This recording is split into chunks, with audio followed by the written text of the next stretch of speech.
Hi folks, how are you doing? So the FIDE Grand Prix in Tashkent, Uzbekistan is over. We have Dmitry Andreikin from Russia as the winner in this Grand Prix. Mamediyarov and Nakamura share second, so congratulations to these GMs for their achievement. But I think the results for us, the amateurs, aren't the most important things from this round, because we had some pretty games, more than one really interesting and nice game, so stay tuned. More than a video will be coming from this round, most probably. First, I wanted to share with you the nice positional game played here between Sergei Karjakin from Russia, white pieces, and the former world champion Rustam Kasimdzhanov, the local player from Uzbekistan. Let's see what happened there. I think it was quite beautiful. 1 c4 was played by Karjakin, knight f6, knight c3, e5, classical English opening, g3, d5, and we have reversed Sicilian and reversed dragon.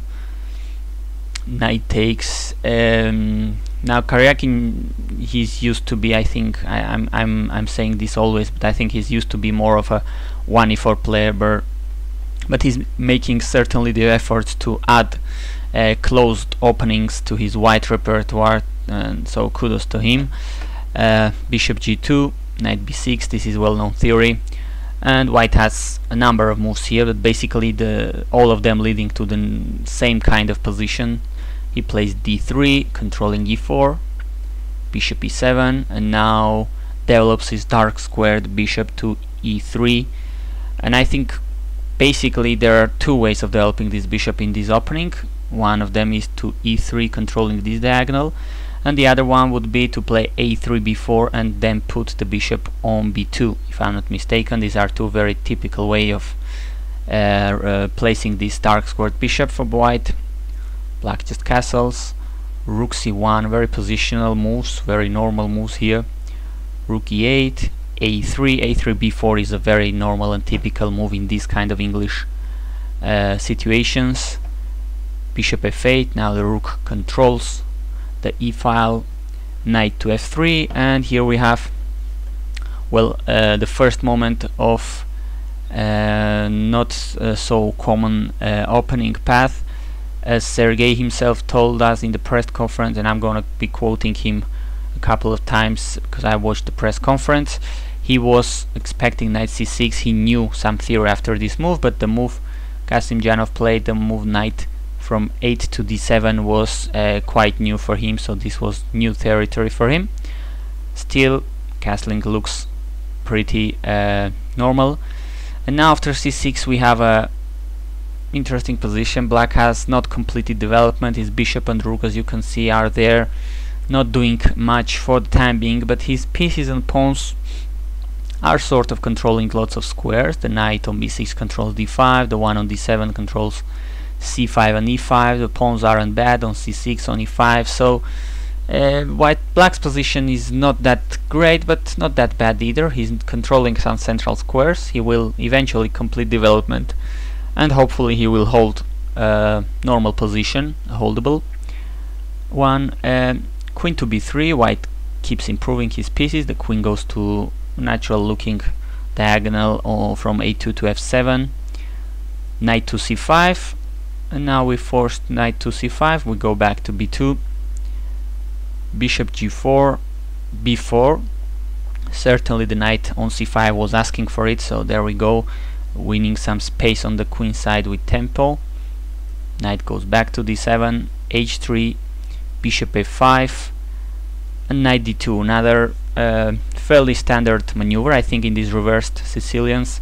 The knight goes from f3 to d2 to go either to e4 or c4, improving this position, and also improving the position of the bishop on g2, unleashing its power, although there is a pawn on c6 looking really solid so far, but this knight is looking great. It could also go to b3. From there it could go to c5, so its relocation, this relocation of the knight, keeping it very flexible, I think is very normal. This is in this reverse Sicilian for white.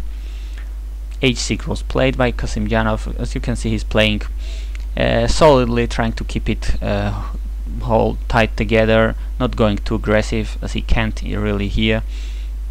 giving a space for his bishop on h7, rook b1. Karjakin changed the disposition of his rooks, rook c8 and rook f to c1, obviously willing to go to put some pressure on the queen side, but also all his pieces are pointing there, the bishops, the rooks, the queen, but also he has some central control, some good amount of central control. So a pleasant positional game so far for Karjakin. And well, knight goes to f6 in this position, and bishop c5. White starts with some concrete maneuvers. Knight fd7 was played, and Karjakin goes knight c e4. Note the harmony on white's pieces, the knight and the queen defending the bishop controlling the knight on e4, which is also supported by its colleague on d2, so everything is put together. Queen c7 was played, and here Karjakin is being more ambitious, can play a4, good idea, winning more space on the queen side, slowly but steadily improving his position. Sergei here had calculated, as he told us in the press conference, knight takes c5, and he had seen that after b takes, black cannot go to d7, as it's this is winning for white. Knight d6, and instead black has to go, in his opinion, knight d5, and he had further calculated knight to d6, bishop knight d6, bishop takes, c takes, queen b8, and knight c4, and he said he thought white was better here, but it was tricky, so he wasn't that sure about this position. But you can imagine he was going to play something like this if the capture was there. But instead, after a4, Kasimdzhanov plays a6, a little bit more passive, so bishop takes was taken here, the bishop, rook takes, and the knight is going to c5. Knight f6 was played, once again here the capture, and Sergei told us that after b takes, knight d7, he has knight c4, and black can't take there because of knight e3, and we have two pieces under attack, the bishop on f5, the knight on c5.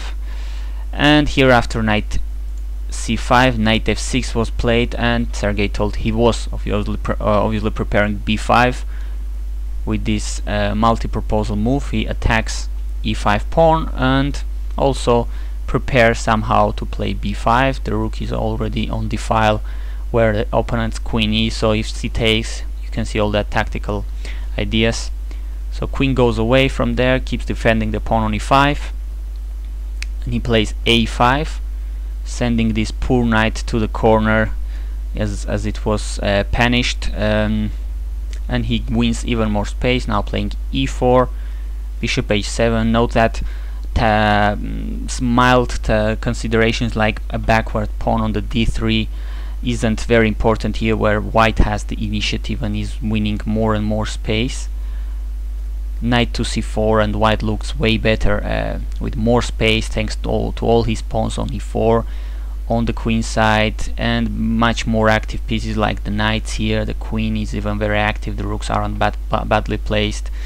Meanwhile, black has a couple of very suspicious pieces like the bishop on a7 or the knight on a8. Rook f e8 and f4. Now Karjakin is going for the victory. The position is much better for me. He told us in the press conference, g takes, e takes, g takes, and rook b8 were played here, and queen e5. Obviously white is willing to exchange the queen, and his minor pieces will be absolutely dominant. If it was to be played, well, now the knight is under attack, for instance, and after knight h5, just look at black pieces. It's completely horrendous, and white could immediately take advantage of that, sacrificing temporarily his knight on b7 and then forking both rooks, and then c6 is falling, and this is basically over.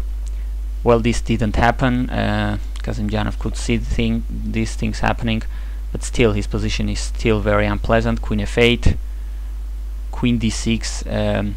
Here Karjakin was expecting rook e8, after which he could take with king f2. Of course white is much better, Karjakin told us, but after queen d6 Kasimdzhanov kept preventing the queen from being exchanged. Rook e7, but now f5. Once again more and more space and active pieces are giving Karjakin a very pleasant position, and an absolutely horrendous one to Kasimdzhanov, cramped one. Knight to c7 was played, queen f4. Once again I'm gonna quote Sergei Karjakin: the position is much better for me, for white, for the bishop on h7. Here they both had time trouble, so Rustam could have defended much better, but still the position is very unpleasant for black. Well, we certainly agree. Knight f e8 was played, king h2, preparing slowly to improve the rooks, bring them to the king side where the action is going on right now, and black cannot do really that much. King to h8, bishop f3, opening the g file, bishop g8, knight d5. Certainly this doesn't smell good for white, sorry, for black. All these pieces stepping on each other's feet. This is smelly. I mean, all these pieces without space, lacking space, cramped here. Rook to g1 after knight f6, and now knight to b5, but of course there must be something here, and as well Karjakin is going to show us here. Kasimdzhanov basically blundered this nice knight e6 move, attacking the queen, and this is already gone. g5 was played here, but even if, well, for instance, rook takes, f takes, and if rook e8, there is some spectacular tactics here. Rook takes, and if queen takes, we can go with rook to g1, and the queen, if it goes back, well, now f6 is hanging. Queen takes, knight on f6 with a check. So it's a very complicated position here already. Of course, if pawn takes here, this is pretty basic. Knight g6 check, forking king, queen, and rook.